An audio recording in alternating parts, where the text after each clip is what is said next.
kesibukannya itu untuk istilahnya membantu terutama saya yang sedang melaksanakan pendidikan calon guru penggerak untuk memenuhi salah satu tugas dari modul 31 yaitu terkait dengan pengambilan keputusan sebagai pemimpin pembelajaran.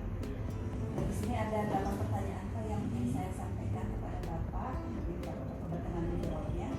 Untuk pertanyaan yang pertama, ini selama Bapak bertugas sebagai kepala sekolah, bagaimana Bapak dapat mengidentifikasi kasus-kasus yang merupakan dilema etika atau moral?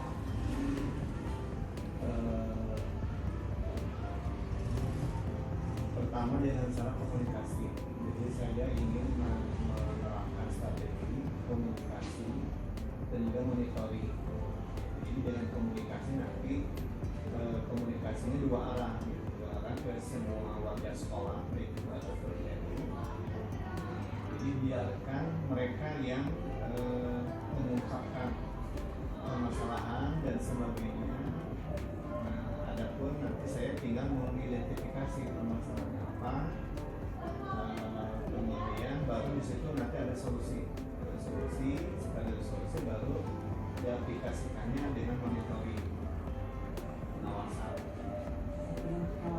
Ya. Nah, dari pengalaman tadi yang Bapak lalui atau yang Bapak alami dalam menjalankan pengambilan keputusan di sekolah, terutama di sini kasus-kasus di mana ada dua kejadian mungkin yang sama-sama benar atau sama-sama mengandung nilai kebajikan, kira-kira bagaimana Bapak untuk mempertimbangkan dari kedua kasus tersebut? Tentu saja di sini ada dilema, berarti saya mengambil keputusan saya lebih fokus kepada mana yang lebih banyak manfaatnya ya untuk semua warga sekolah, itu yang diutamakan. Jadi lebih fokus kepada seberapa banyak manfaat yang bisa diambil, maka saya putuskan itu. Nah, ada pun hanya misalnya hanya sebagian atau sebagian kecil itu ditunda dulu. Yang menjadi skala prioritas Ya. Yang memang sini memiliki kemanfaatan yang banyak dulu. Yang banyak dulu. Untuk langkah-langkah atau prosedurnya, kira-kira prosedur seperti apa yang Bapak lakukan dalam pengambilan keputusan? Prosedur ini tentu tadi saya identifikasi dulu. Kemudian juga kita lihat aturannya, misalnya ada SOP, ada panduan, ada program. Setelah itu saya juga lihat kondusif tidak. Kan kadang-kadang kita mau mengambil aturan, tapi ternyata malah di aturan itu tidak kondusif. Berarti di sini kita mampu menyeimbangkan antara aturan dengan kondusivitas. Nah, saya padukan, wah ini ada tentunya tapi juga kondusif. Kemudian baru didiskusikan di tim manajemen dulu. Setelah di tim manajemen baru kita infokan di semua warga sekolah. Seperti ini. Kira-kira hal-hal apa sih yang selama ini Bapak anggap efektif dalam pengambilan keputusan pada kasus-kasus lainnya? Yang paling efektif itu memang dengan komunikasi. Dengan komunikasi semuanya tampak jelas. Maka pada saat awal saya berada di sini, saya tekankan dua, satu komunikasi, dua tidak ada dusta. Dan komunikasi itu mau pahit, mau susah, mau pokoknya komunikasikan. Jadi efektif dengan komunikasi kita jadi tahu. Dan itu tidak hanya ke guru, tetapi juga ke TU, ke Caraka. Jadi komunikasi itu yang paling penting.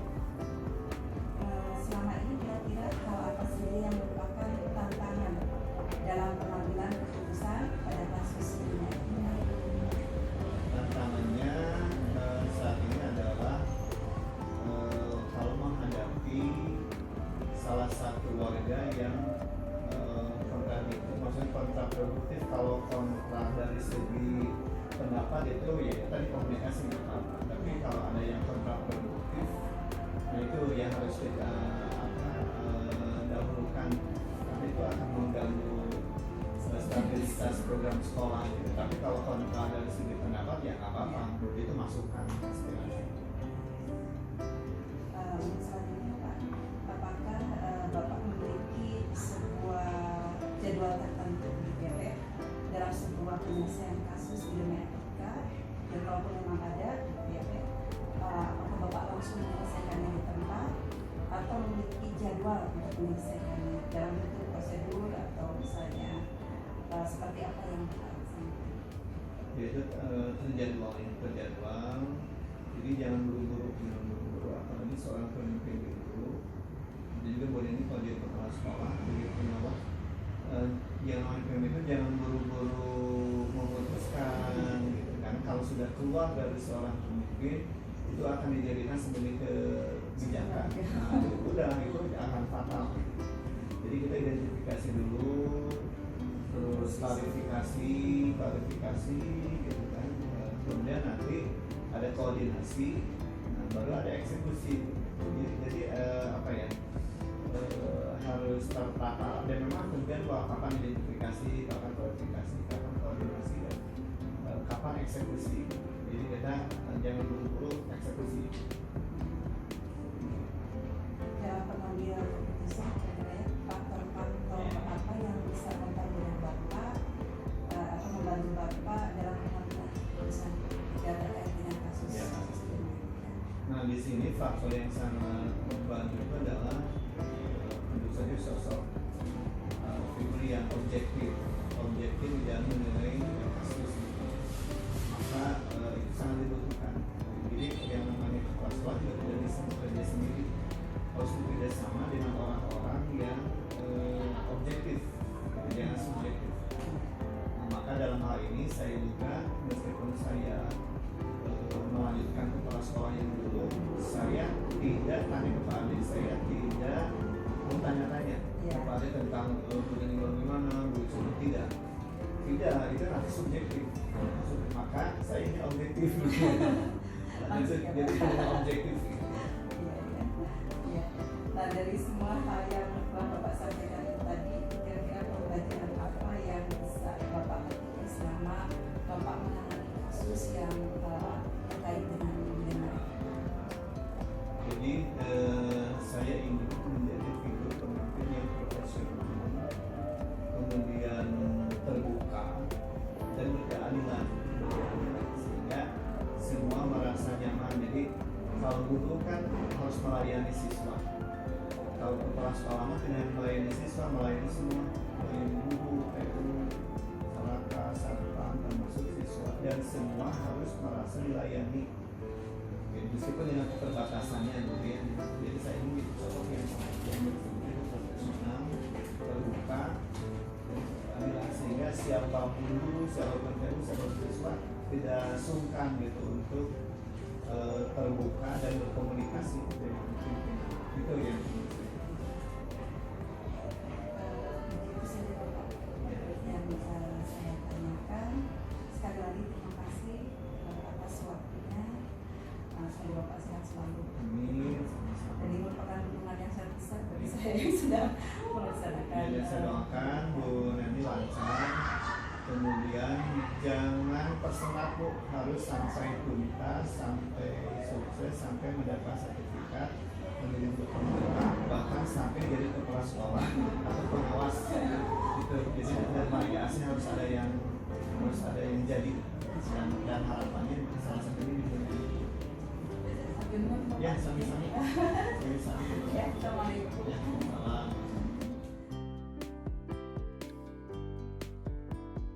Bismillahirrahmanirrahim. Assalamualaikum Ibu.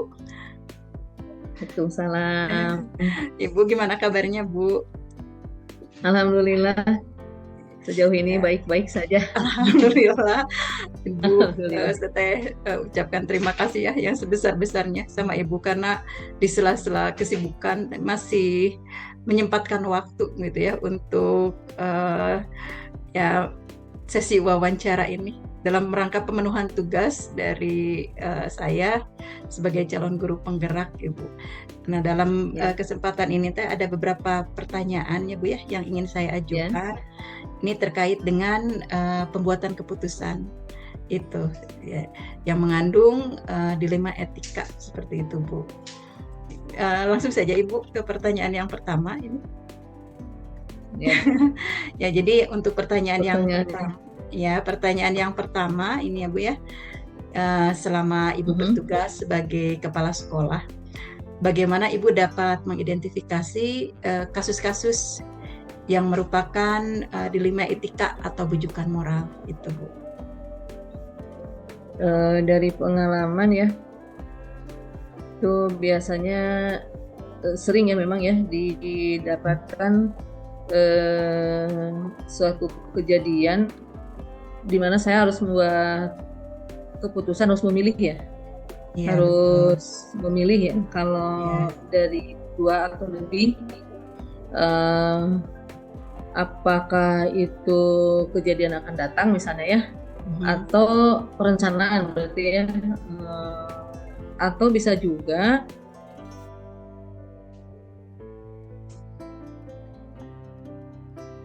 sudah pasti di sini semuanya benar gitu ya, tetapi di situ harus memilih berarti ya. Itu yang dilema etika yang saya pahami. Iya, betul. Dilema etika itu dari satu atau banyak pilihan ya, karena berarti pilihan itu adalah apa itu program misalnya ya, apakah itu suatu, bisa juga bukan program sekolah sebenarnya gitu, tapi sekolah kena terimbas misalnya ya. Ya. Kalau saya boleh kasih contoh misalnya, kalau program ketika sekolah harus memutuskan apakah IKM-nya mandiri belajar atau berubah Nah, misalnya itu. ya. Ya, betul. Itu kan saya di sana harus memilih ya gitu. Itu menjadi dilema ya memang, karena di belakangnya banyak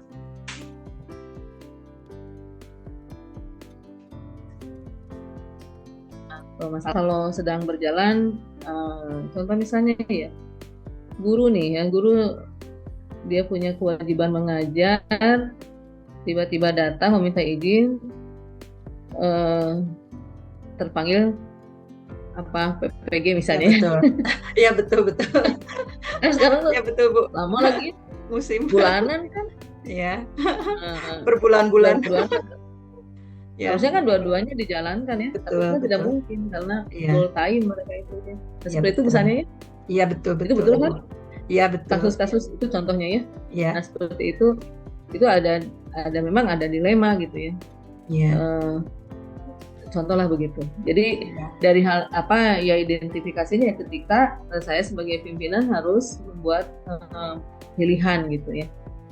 Kalau yang rujukan moral itu mungkin karena di sana sih ada yang tidak sesuainya lah ya, itu ya, tidak sesuai dengan aturan, itu tidak betul.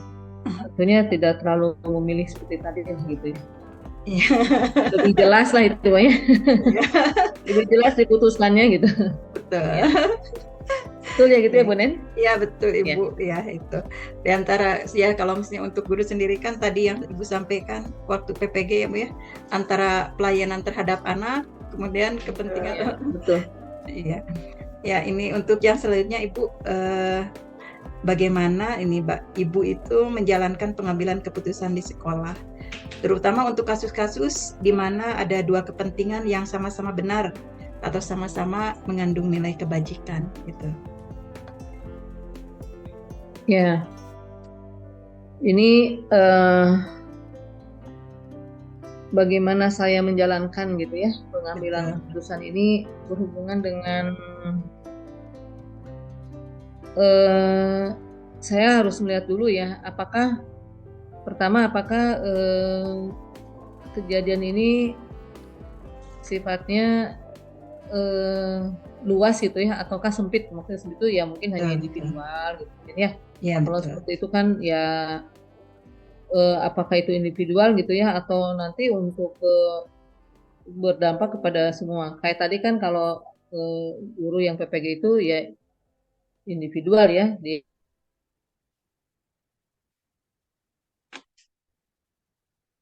sendiri, walaupun asal kalau mengambil keputusan apa yang akan dijalankan di sekolah ya. Contohnya tadi IKM apa gitu, itu kan besar ya.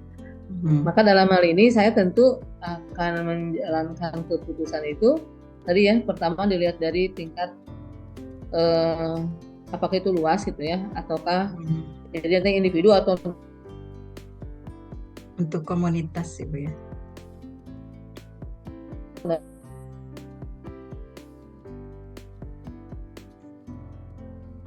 nggak-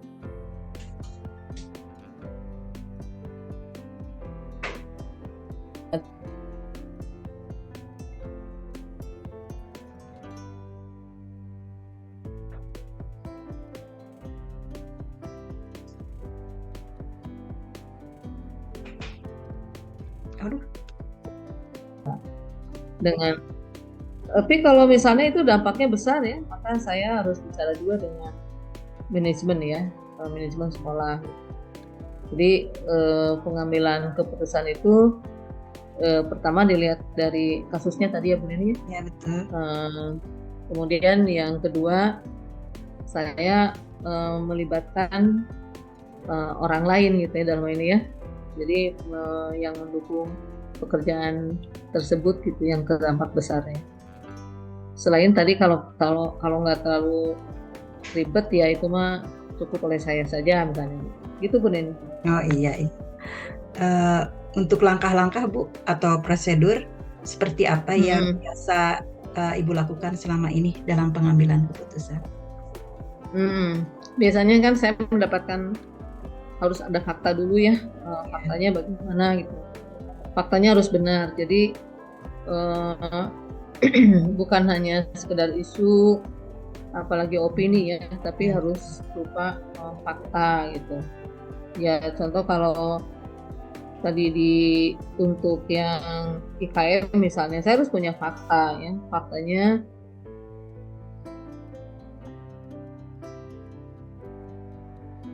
yang apa?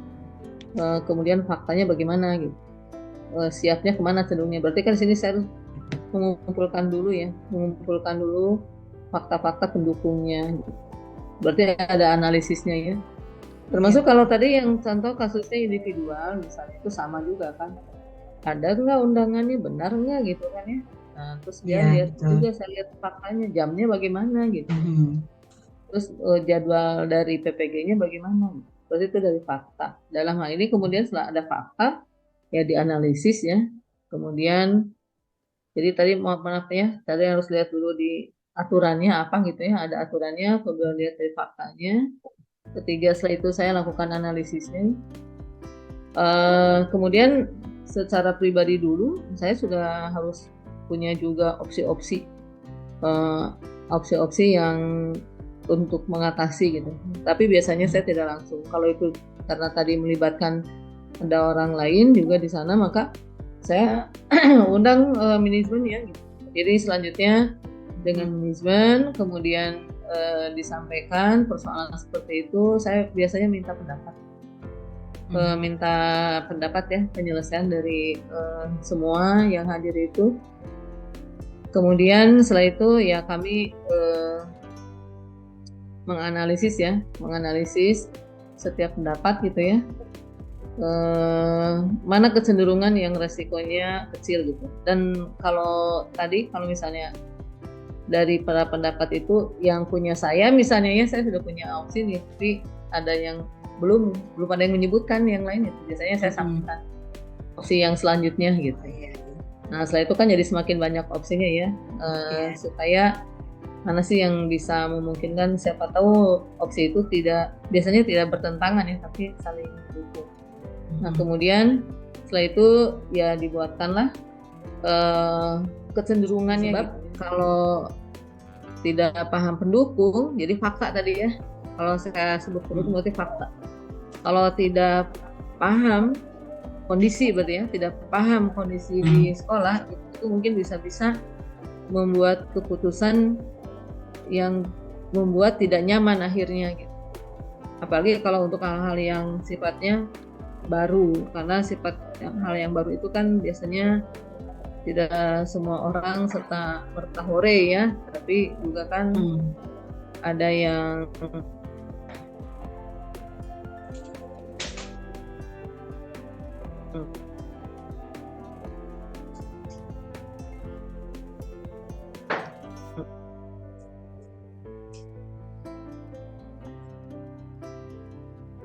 agak-agak harus mengenal kondisi. Kemudian kita harus ada dukungan gitu. Jadi bagaimana supaya saya mendapatkan dukungan gitu. Iya. Betul kan? Iya, betul Jadi Ibu. tantangan satu, saya harus bisa mengkomunikasikan kepada semua. Jadi bagaimana ini mengkomunikasikannya? Jadi itu artinya sebenarnya kalau dari awal, cerita dari awalnya berarti itu semua tantangan gitu. Tapi tantangan itu jadi kekuatan akhirnya. Iya. Betul Ibu. Mudah-mudahan bisa diambil ini ya, Iya, dipahami.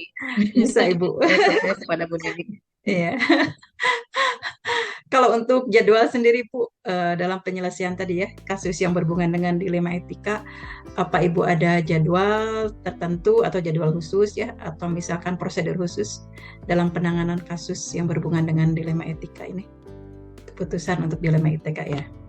Ya, saya sebenarnya tidak membuatkan jadwal ya.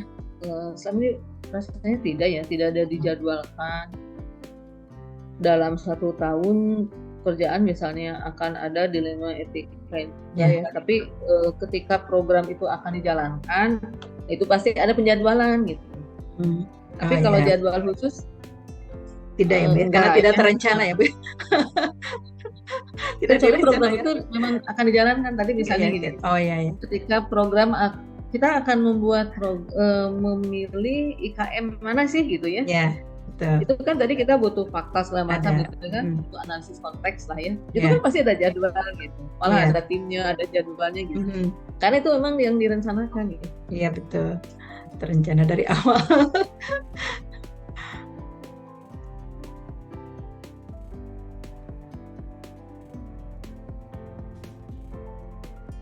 Kan itu memang sudah dijadwalkan gitu. Tapi tidak berarti setiap satu tahun itu akan ada berapa gitu. Tidak. Hanya kalau misalnya ada kejadian-kejadian yang sambil berjalan ada kejadian misalnya begitu ya. Nah, itu bisa ada yang dilihatlah urgensinya gimana gitu ya. Batas waktunya urgen tapi tidak harus terburu-buru. Berarti saya kan bisa ngobrol dulu nih gitu kan. Nah, jadi yang sifatnya seperti itu jadwal khusus tidak, kecuali memang dalam perencanaannya gitu ya. Itu baru lah ya. Tapi kalau yang lainnya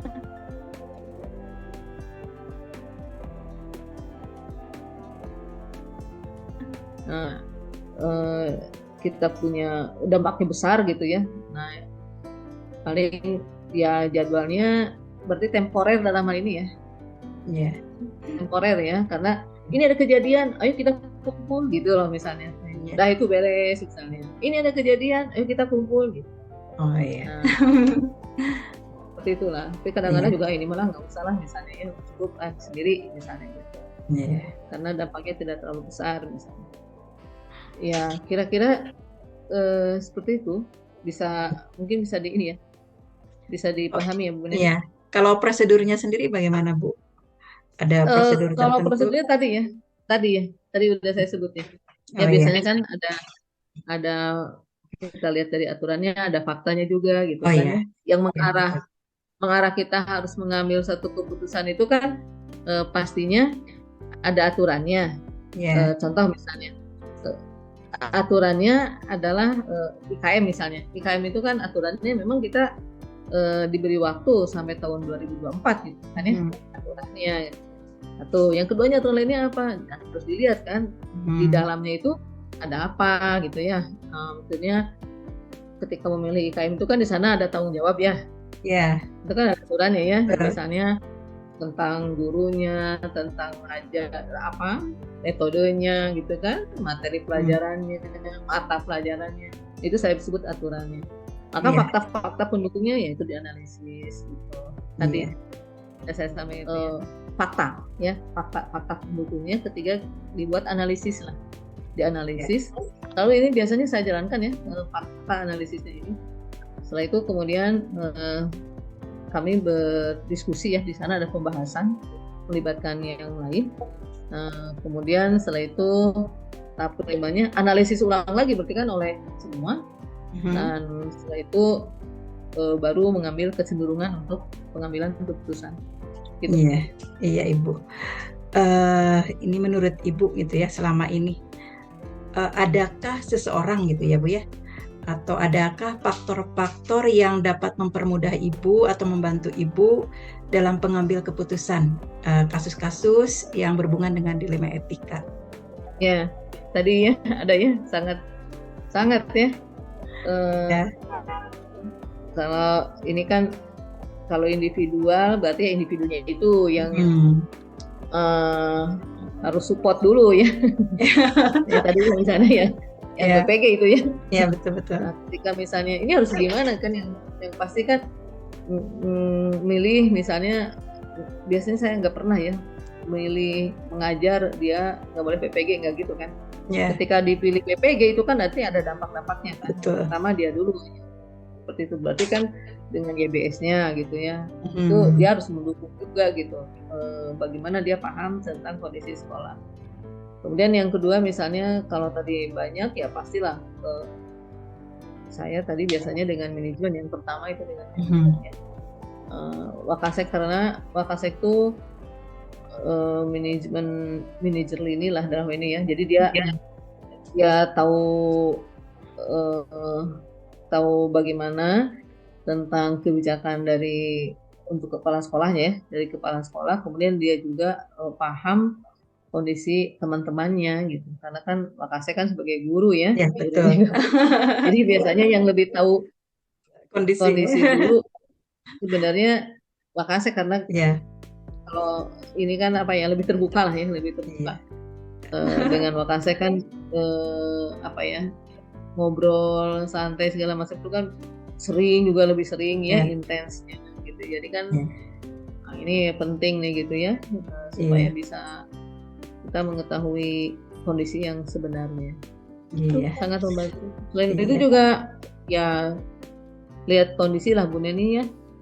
Bisa juga wali kelas nanti misalnya satu saat harus kerjasama dengan wali kelas, satu saat saya harus kerjasama dengan BK misalnya gitu ya. Pertama nih, ini yang penting dengan BK. Contoh misalnya ketika kami memutuskan ada anak ABK misalnya gitu ya. Ada kita punya anak ABK. Seperti itu. Jadi sangat dibantu oleh yang lain. Alhamdulillah. Dari tadi ya Bu ya, pengalaman Ibu selama menjadi kepala sekolah, kemudian ada keputusan yang berhubungan dengan dilema etika, kira-kira hal apa yang bisa Ibu ambil gitu dari pengalaman tersebut? Ya, mengambil keputusan itu harus hati-hati ya. Yang pasti itu ya. Betul. Sedangkan keputusan itu kan tidak ada yang keputusan paling nyaman untuk semua ya, nggak ada ya. Jadi ya setidak-tidaknya lah kita harus berhati-hati membuat keputusan dengan menjadi pengalaman yang berharganya itu mengasah kemampuan analisa ya. Karena untuk mengambil keputusan itu juga harus analisanya ya, harus jadi analisa yang sekarang gitu, padahal memutuskan itu kan untuk ke depan ya, hasilnya nanti seperti apa gitu, jadi harus bisa membuat prediksi kan, prediksi setelah keputusan itu dibuat akan seperti apa gitu. Itu kan harus mampu kan kita tidak hidup di akan datangnya ya kan, saat betul. Ini ya. Nah, tapi harus bisa membuat prediksi gitu, prediksi yang akan terjadi. Itu kan berarti dalam hal ini harus memiliki kemampuan berpikir kritis lah itu ya. Jadi mampu menganalisis, mampu membaca data gitu ya. Itu pengalaman yang sangat berharga.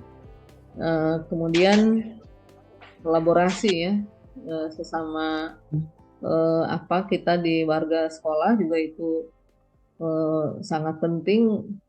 Rasanya saya tidak mungkin bisa menjalankan sekolah lebih berhasil ya, ada peningkatan gitu tanpa ada kerjasama dengan semua. Kemudian juga harus mampu mengkomunikasikan juga, betul Bu Neni ya, ini kalaupun keputusannya sudah baik tapi terkomunikasi.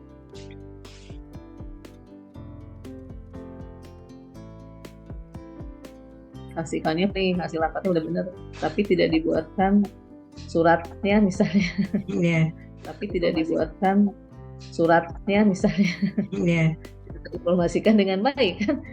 Jadi komunikasi Iya. harus baik iya, gitu ya. betul. Iya, Nah, dan kita juga harus toleransi juga ini menjadi pengalaman ya, karena ketika kita memindahkan kecenderungan itu ya, berarti kan ini hal-hal ada yang kita harus toleran. Artinya dalam hal ini mempertimbangkan psikososial itu toleransinya ya, harus iya, dapat katakan terpegang lah gitu ya.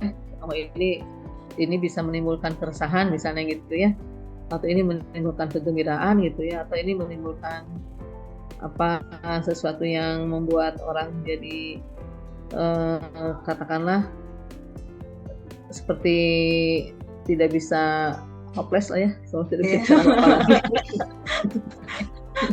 Kita kan harus bisa menghindari yang tidak baiknya tadi gitulah ya, yang kurang baiknya, supaya apa yang sudah diputuskan itu, kebijakan itu bisa berjalan gitu. Jadi akhirnya ya itulah, makanya sebenarnya jadi bukan hanya kebajikan ya, tapi kebajikan itu harus jadi kebijakan kan. iya, Ya, tadi kan kegiatannya yang sifatnya kebajikan, tapi kebajikan itu kan harus menjadi suatu keputusan, itu kan harus bijak. iya. Itu kira-kira sebenarnya banyak ya Iya. pengalaman. Aduh, Ibu, alhamdulillahnya sering pengalamannya itu sangat berguna atau sangat bermanfaat buat saya yang masih belajar. Nah, Ibu, itu saja mungkin yang saya tanyakan pada hari ini ya, Bu ya. Terima kasih atas sering pengalaman dari Ibu. Saya doakan Ibu selalu sehat, itu dipermudahkan urusannya, segala sesuatunya selamat, Bu. Iya. Terima kasih telah meluangkan waktunya sekali lagi, Ibu. Itu saja. Hatur nuhun. Saya juga mohon maaf ya Bu Nini, mungkin ada yang kurang pas misalnya jawabannya atau apa. Tidak. Ya. Iya, Ibu, ini kan sharing aja, Bu. Tidak apa-apa. Ya. Saya senang, Ibu. Bu Nini bisa menambahkan dari yang lain. Iya, insya Allah. Dan saya juga terima kasih ya Bu Nini ya, sudah dipercaya oleh Bu Nini Alhamdulillah, Ibu, untuk memberikan sumbangan pengalaman saya ini ya. Jadi bagaimana ini dapat dilaksanakan. Ya, semoga ini ada manfaatnya ya Bu Nini ya. Apa yang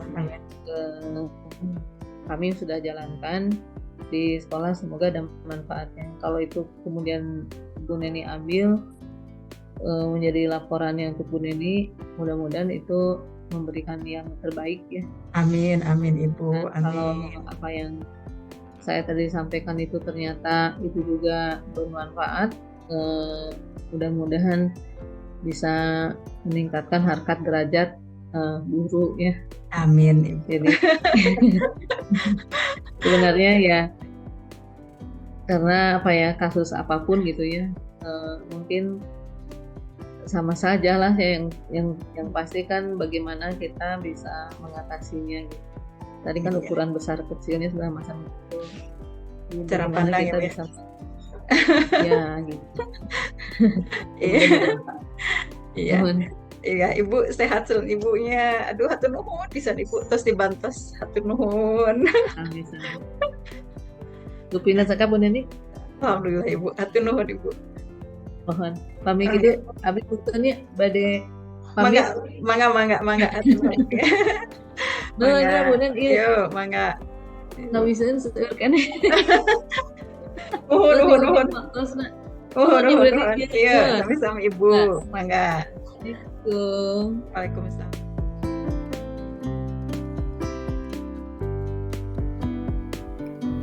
Selama kegiatan wawancara dengan Bapak Toteng Suhara, SPD MMPD, Kepala SMAN 1 Marga Asih, dan Ibu Dr. Andareni Damayanti, MPD, Kepala SMAN 1 Majalaya, hal-hal menarik dalam pengambilan keputusan diantaranya adalah pada saat dihadapkan dengan paradigma dilema etika tertentu, Sebagai contoh dilema etika short term versus long term, di mana kepala sekolah harus memutuskan untuk mengizinkan guru mengikuti suatu kegiatan, baik itu PPG, seminar atau workshop, atau memberikan pelayanan kepada murid, di mana keduanya benar dan berdampak pada saat itu dan di masa yang akan datang.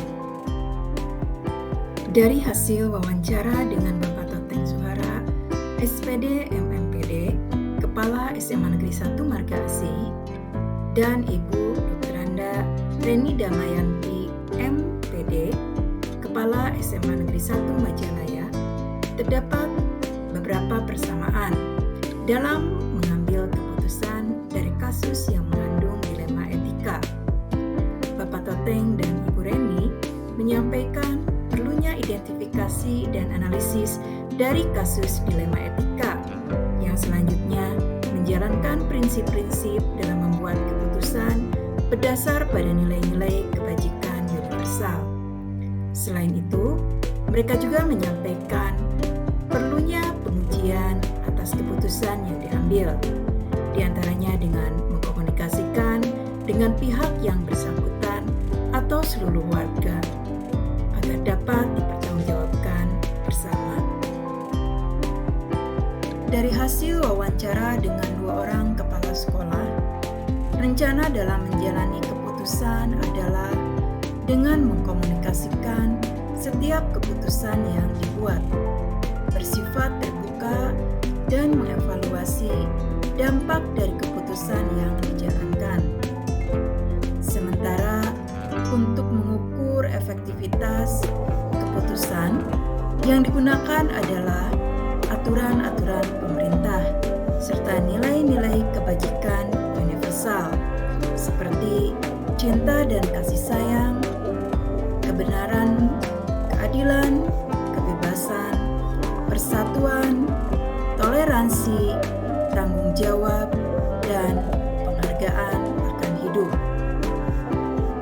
Penerapan pengambilan keputusan dilema etika yang akan saya lakukan baik pada murid ataupun kolega adalah dengan melakukan identifikasi dan analisis masalah yang dihadapi agar dapat menentukan paradigma etika yang dihadapi, menentukan prinsip pengambilan keputusan, dan melakukan uji hasil keputusan. Selanjutnya, saya akan mulai menerapkan pengambilan keputusan dilema etika secepat mungkin saat menghadapi permasalahan atau kasus dilema etika, baik yang terjadi pada murid ataupun dengan teman sejawat.